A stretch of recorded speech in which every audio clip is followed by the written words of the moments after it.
महाराज, आपले आशीर्वाद आणि आई जगदंबेची कृपा, माझी गोदावरी जिवंत आहे. असं आता मला काही नको. मी माझी फिर्याद मागे घेतोय.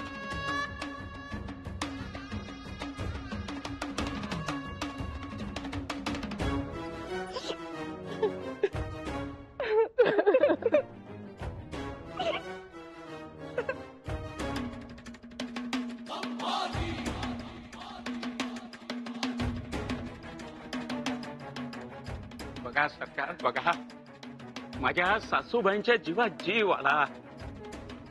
खरंच आता आमची काहीही तक्रार नाही. हो, आम्ही आमची फिर्याद मागे घेतो.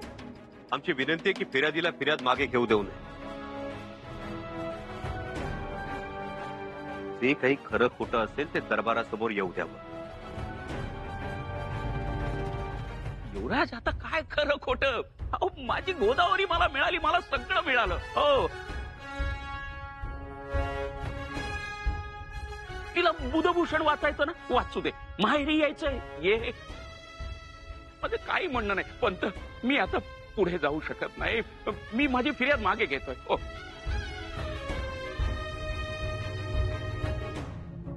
गोदावरी, इथे निवाडा सुरू आहे. तुला न्याय मिळावा म्हणून आम्ही सगळे जमलो आहोत.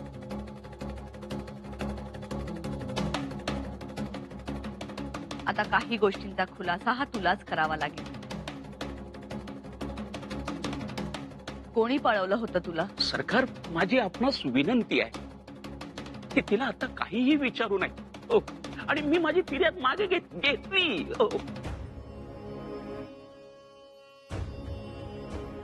तुम्ही फिर्याद मागे घेतली म्हणून शंभूराजेंवरचे आरोप मागे घेतले गेले असं होत नाही.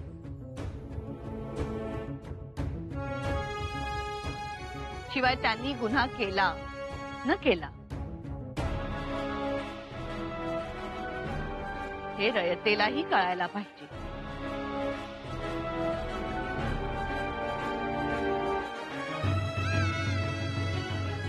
बोल गोदावरी.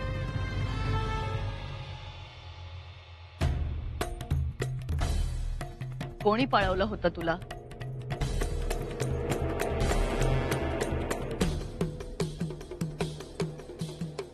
मला युवराजांनी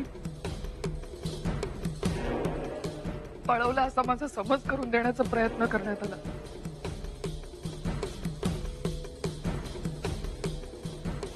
पण खरं तर यांच्या सांगण्यावरून यांनी पळवलं मला. गोदावरी, काय बोलतेस हे तू?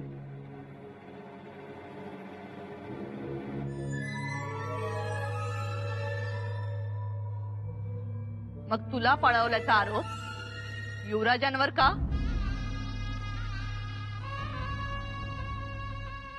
इजाजत असेल तर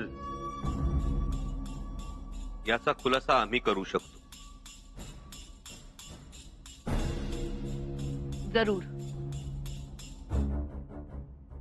त्या दिवशी आम्ही आडमाळच्या जत्रेला गेलो होतो. आम्ही तिथे येत असल्याची खबर काही मोहरांच्या बदल्यात यानंच अशरफ खानाला दिली होती आणि म्हणून तिथे आमच्यावर हल्ला झाला.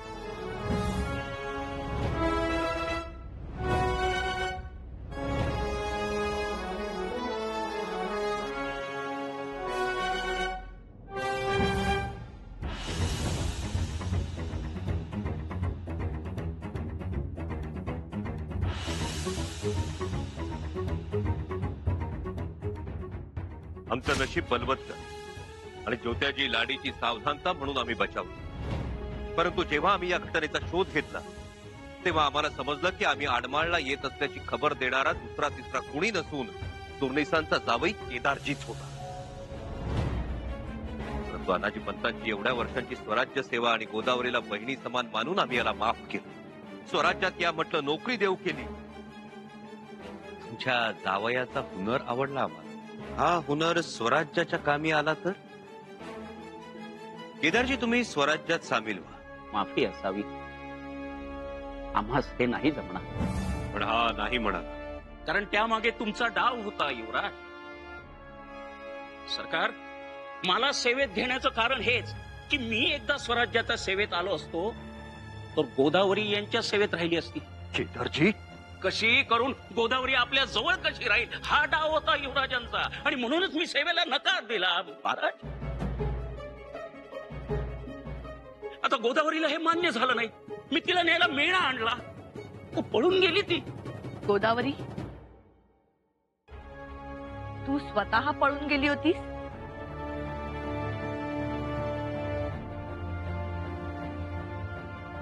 राणीसाहेब, मला कोणाला काहीही सांगायचं नव्हतं, काही बोलायचं नव्हतं.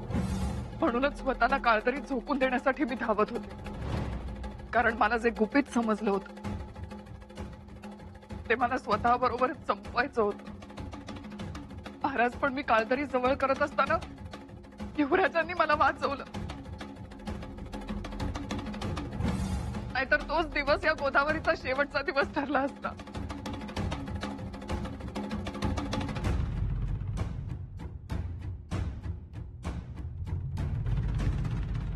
पण तू हे असं करायला धजावलीस का?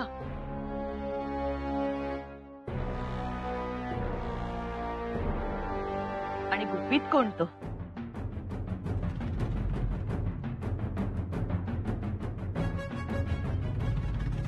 काय सांगू राणीसाहेब,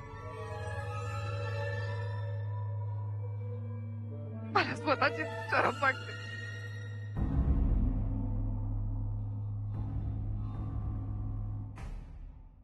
माझा नवरा मुघलांचा खबऱ्या आहे.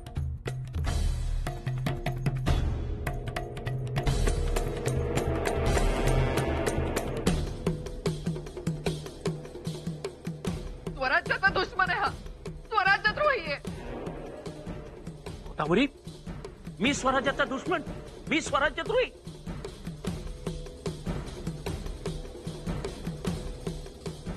हा, चांगलंच पढवलेलं दिसतंय.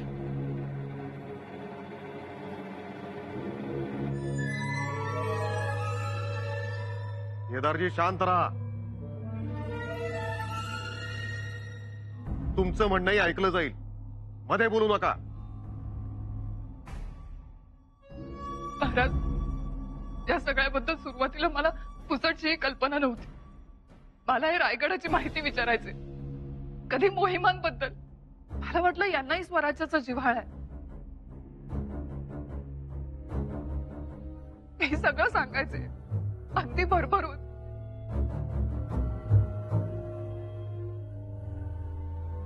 पण एक दिवस मध्यरात्री मला जाग आली. आमच्या परसदारात कोणीतरी आलं होतं. दबक्या आवाजात चर्चा सुरू होती. मी सावकाश आवाजाच्या दिशेने गेले आणि तिकडे कळलं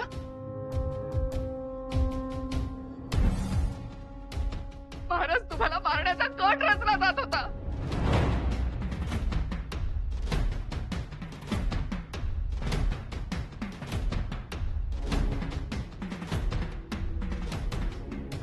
आणि माझा नवरा त्यात सामील होता. मी ऐकलं. महाराज, ही खोटं बोलते, खोटं बोलते. खोटं बोलत नाहीये मी. 2 दिवस थरथर कापत होते मी. काय करावं कळत नव्हतं.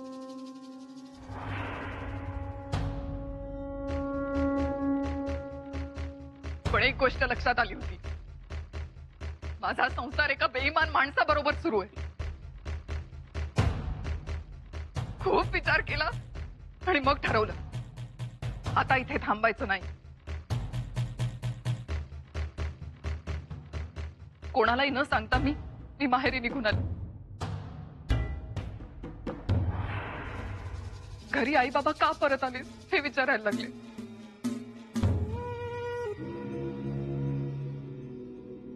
पण मी गप्प होते.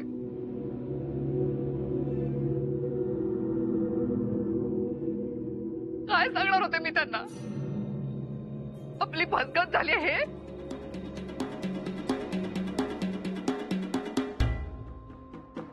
मग बुधभूषण वाचण्यात ऐकण्यात मी स्वतःचा जीव रमवला.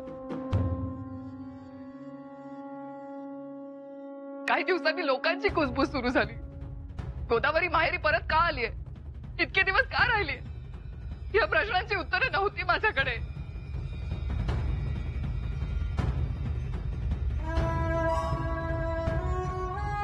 महाराज पण एक दिवस लाडीने युवराजांचा जीव वाचवला आणि तिला बक्षीस म्हणून युवराज्ञींनी दागदागिने सोनं नाणं दिलं.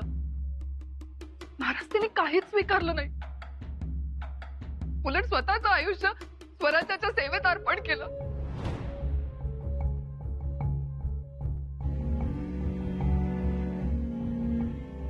हे पाहिल्यावर मला स्वतःची शरम वाटायला लागली. वाटलं काय करतोय आपण.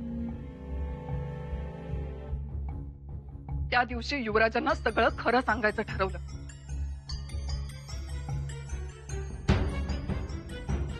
पण त्याच दिवशी बाबा यांना घरी घेऊन आले. तुम्ही हे राहत हे समजलंय मला आणि मी तुमच्या बरोबर संसार करणार नाही असं स्पष्टपणे सांगितलं.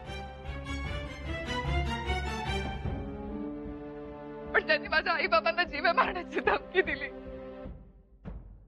ते खूप घाबरले होते. ज्या युवराजांच्या भरोश्यावर होते त्यांनीच यांच्या खांद्यावर हात ठेवला. बाबांना सांगू शकत नव्हते कारण ते खूप खुशीत होते.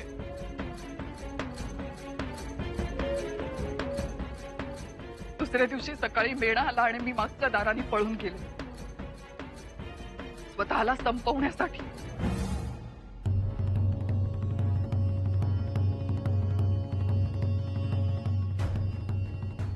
गोदावरी आमच्या राणूबाईंच्या पायाला जखम झाली असती तर पाय पुढे करताना तीही संकोचलीच असती.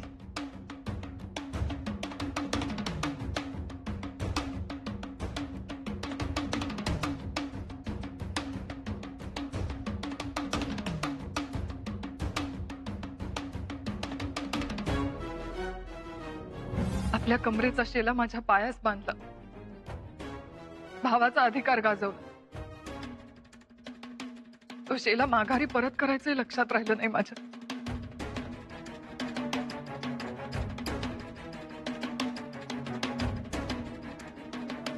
कुशेला हा तर नव्हे. हाच तो शेला. मी घरी खूप शोधला, मला कुठेही सापडला नाही. हा इथे कसा? तो तुझ्या दालनात सापडला, तुझ्या आईला, ज्या रात्री तुझं अपहरण झालं. याचा अर्थ हा शेला या माणसाने लांबवला आणि माझ्या दालनात टाकून आळ युवराजांवर आणण्याचा प्रयत्न केला. महाराज,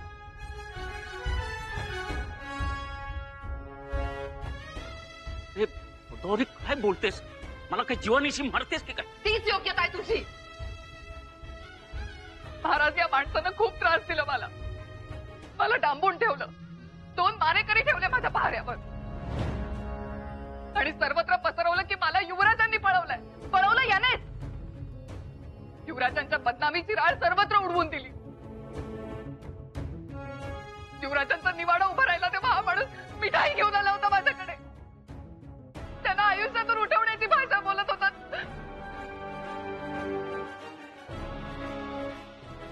माझ्या जागी दुर्दैवी मी.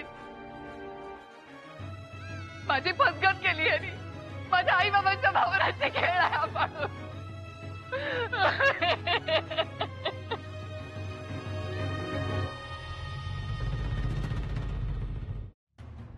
या माणसाला पायतानानं किती मी हाणला तरी कमीच.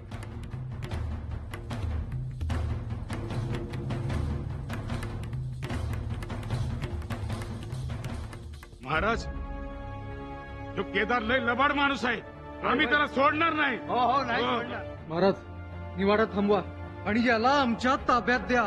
याला ठेचून काढू आम्ही. याला सोडणार नाही. याला सोडणार नाही आम्ही. ठेचून काढू. याला द्या आमच्या ताब्यात. या शिक्षा झाली पाहिजे. त्याला सोडलं नाही पाहिजे. महाराज जो लबाड माणूस आहे त्याला आम्ही. महाराज, लोक खवळलं ती. शांत रहा, शांत रहा. रयतेनं दरबाराची अदब मोडू नये.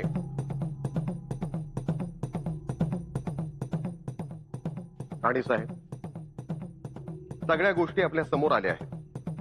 आपण निवाडा करावा.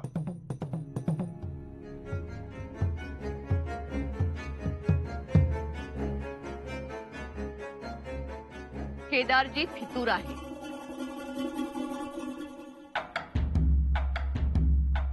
गोदावरीच्या नजरेत केदारजीची फितुरी आली. केदारजीचा असलेला मोघलांशी संबंध, त्याला भेटलेले हेर, त्याने दिलेली धमकी, गोदावरीस त्याने पळवून नेले.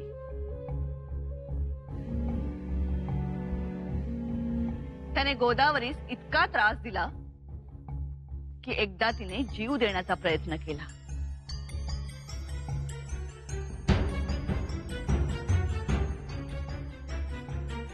या सगळ्या गोष्टी समोर आल्या, परंतु पुराव्याशिवाय.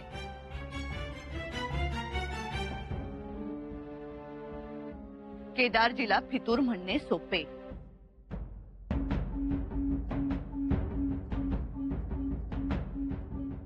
परंतु गोदावरीने ते साबित केले पाहिजे, तेही पुराव्यानिशी.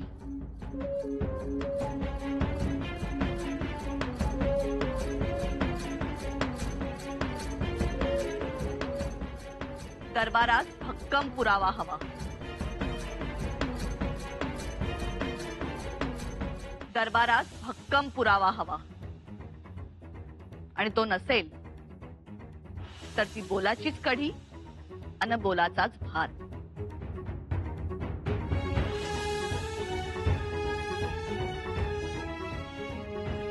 गोदावरी, केदारजीच्या विरोधात आहेत पुरावे?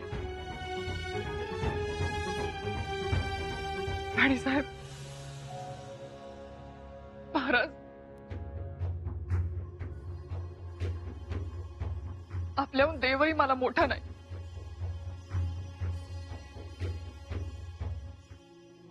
आपल्या चरणांची शपथ घेऊन सांगते, मी इथे जे काही बोलले ते सगळं सगळं खरं आहे, सगळं खरं.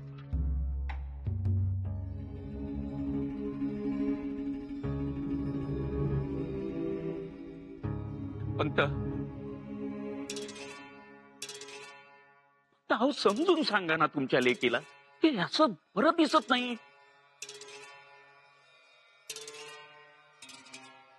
महाराज, बोलण्याची आज्ञा असावी. मी आपणासमोर नेहमी आलो तो उजळ माथ्याने, पण आज हे जे काही घडते आहे त्याने मी खूप दुःखी आहे.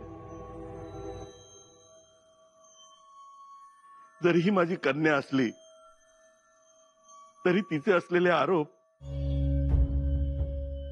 यात काही तथ्य नाही महाराज. बाबा, आणि बावरली आहे. कधीच तिच्यावर असा प्रसंग आला नव्हता.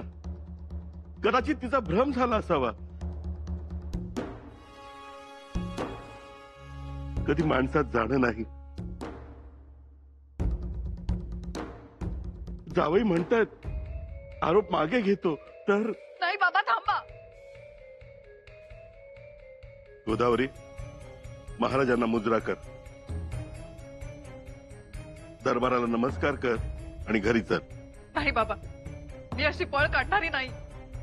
पण पुरावे आहेत का आपल्याकडे? महाराज, मी दरबाराला सांगू इच्छितो की हा निवाडा माझी गोदावरी पळवून नेली आहे या माझ्या तक्रारीसाठी होता. पण आता गोदावरी दरबारात हजर आहे, मग या निवाड्याला अर्थच काय उरला? आरोपर शिंदळीच्या भर दरबारात तुझ्यावर जे आरोप आहेत त्याचं काय? त्याचा फैसला व्हायला पाहिजे. हो, पण ते आरोप सिद्ध व्हावे लागतील आणि त्याच्यासाठी पुरावे हवेत. आणि इथे गोदावरी म्हणते तिच्याकडे काही पुरावेच नाहीत.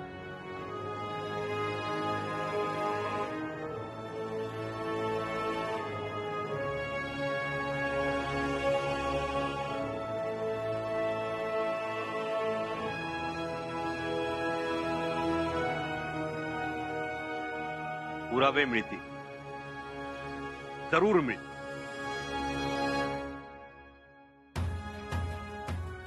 दरबाराची इजाजत असेल तर आम्ही पुरावे देऊ शकतो.